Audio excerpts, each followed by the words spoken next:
Livro de Jó, o problema do mal. O livro de Jó é o único livro da Bíblia que aborda especificamente esse problema, ao mesmo tempo que é um dos mais extensos escritos que têm sido preservados desde tempos antigos. Alguns estudiosos negam que o tema principal do livro seja esse problema, preferindo sugerir que o livro realmente prescruta as profundezas da fé que um homem é capaz de ter diante de inexplicáveis sofrimentos. Porém, isso, por si mesmo, faz parte do problema do mal. No que consiste o problema do mal?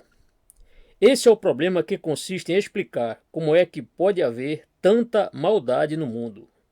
Existe o mal natural, os acidentes, as inundações, os terremotos, os incêndios, as enfermidades e, acima de tudo, a morte, a qual parece ser o ponto culminante dos males naturais.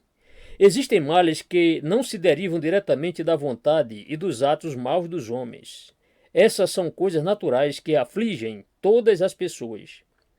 Esses são atos de Deus, conforme alguns dizem. Existe também o mal moral, males que se derivam diretamente da vontade e dos atos pervertidos e maldosos dos homens, como as guerras, as matanças, a desumanidade do homem contra o homem. Essa questão toda envolve Deus. Se existe um Deus todo sábio, que conhece até o futuro, todo-poderoso e todo-amoroso, então por que há tanta maldade e sofrimento neste mundo?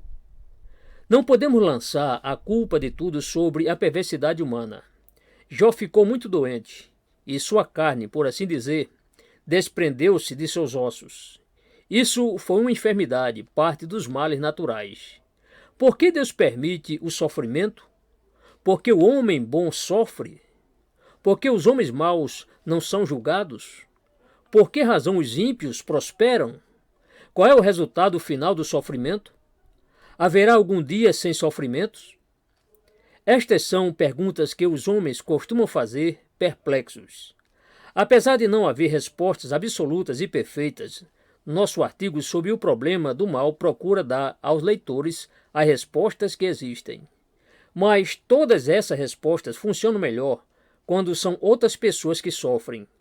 Quando temos de enfrentar alguma grande tragédia, então as respostas que existem não nos parecem muito boas. Razões do sofrimento segundo o livro de Jó. Seja como for, o livro de Jó procura nos fornecer algumas respostas para o problema do mal. Abaixo, oferecemos um sumário. 1. Os discursos dos amigos molestos de Jó fornecem a resposta padrão que está sendo posta em dúvida por este livro. Deus castiga os ímpios com sofrimento. Segundo os amigos de Jó, a retribuição divina é a grande resposta.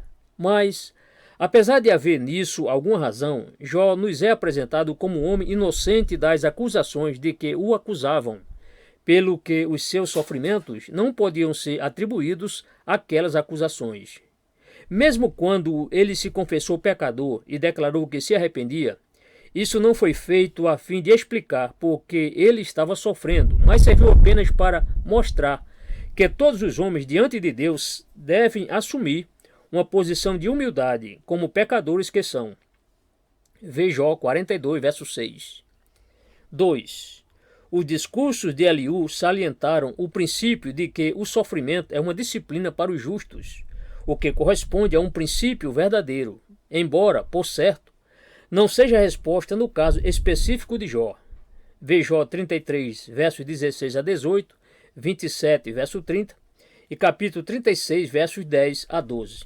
Terceiro, Jó 19, 25 e 26. Os remidos participam de uma gloriosa vida pós-túmulo, pelo que todos os sofrimentos terrenos e temporários são ali obliterados. Essa é uma boa resposta padrão, sem dúvida, mas não é ainda o principal argumento do livro. Seja como for, essa resposta tenta pôr na correta perspectiva o problema do sofrimento humano. Nós, como seres mortais, exageramos a importância das coisas temporais e transitórias desta vida. Pode haver desígnio ou não nessas coisas, mas elas duram por algum tempo e logo se acabam. 4.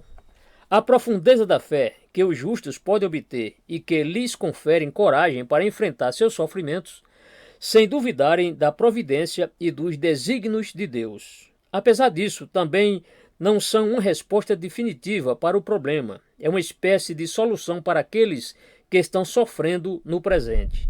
Um homem, mediante a sua fé, impõe-se à sua situação adversa, obtendo nisso razão para prosseguir, significado, desígnio e esperança. 5. O texto sagrado declara que Deus atua em todo o universo, trazendo chuvas à terra onde nenhum homem existe. Jó 38, 26. Que Deus está cônscio do mal e dos sofrimentos, personificados nos monstros hipopótamo e crocodilo. Jó 40, 15 ao 41, 34. É óbvio que Deus cuida dos homens e observa os seus sofrimentos. Apesar de, talvez, não sabermos qual a razão de nossos sofrimentos, pelo menos tomamos consciência da bondade e da providência permanente de Deus, o qual permite todas essas coisas, e assim podemos descansar no Senhor. 6. A presença de Deus.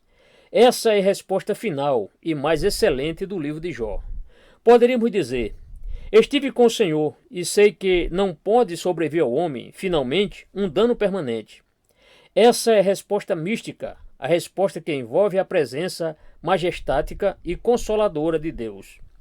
Na presença de Deus, talvez os nossos argumentos intelectuais não melhorem, mas a nossa fé em sua providência torna-se invencível. Os místicos que têm experimentado a presença divina têm chegado ao extremo de negar a existência do mal, exceto como um fator que envolve a ausência do bem, ou seja, aquilo que contrasta com o bem positivo. Todos os atos de Deus estão encobertos dos olhares humanos, embora vejamos muitas luzes. Há cores brilhantes e escuras, formando um grande desenho, como em um tapete. As cores escuras fazem destacar a beleza das cores brilhantes e juntas, essas cores brilhantes e escuras produzem uma beleza singular. Alguns místicos afirmam que o mal e o sofrimento perfazem as cores escuras daquele símbolo tapete e que, finalmente, tudo é bom, tudo é necessário, tudo faz parte da beleza de todas as coisas. Na presença de Deus, pois, sentimos isso, embora talvez nos faltem argumentos intelectuais para afirmar tal coisa de modo inteligente. Na presença de Deus, pois, encontramos sua vontade inescrutável e nos inclinamos reverentes, sabendo que até o mal redundará em bem para nós, embora não saibamos dizer de que maneira. Quando a alma comunga com Deus, ela sabe que Deus está em seu trono e que tudo está bem no mundo. Talvez não disponhamos de respostas intelectuais, mas podemos experimentar a presença daquele que nos dá respostas. E é em momentos como estes que sabemos que o consumado artista nunca cai em erros e equívocos. O Criador de todas as coisas indagou de Jó: acaso anularás tu, de fato, o meu juízo? Ou me condenarás para te justificares? Jó 40, verso 8. Jó não ficou satisfeito com as respostas que lhe foram dadas, e sim com a comunhão imediata com o ser divino. Foi isso que levou Jó, à semelhança dos grandes profetas, a dizer: eu te conhecia, só de ouvir, mas agora os meus olhos te veem. Jó 42, verso 5. E todas as soluções possíveis para o mal que há neste mundo são encontradas em face dessa visão beatífica. 7. O prólogo tem por finalidade dar-nos a resposta, ou, pelo menos, uma resposta, desde o começo. Satanás, percebendo a prosperidade de Jó e como Deus elogiou seu fiel servo, pôs então em dúvida a lisura de Jó, propondo submeter a teste a autenticidade de sua bondade. Jó seria bom por ser verdadeiramente justo, ou seria bom somente porque Deus o havia abençoado?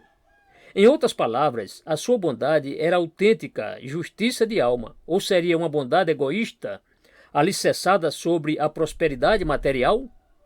Seguiu-se o terrível teste de Jó. Se levarmos em conta isso, de forma literal e não como um esquema literário para introduzir narrativa, então temos aí um muito perturbador ensino de que os justos podem sofrer meramente porque os poderes malignos querem submetê-los a teste. E, mais perturbador ainda, é o pensamento de que Deus coopera para que os justos sejam submetidos a essas provas.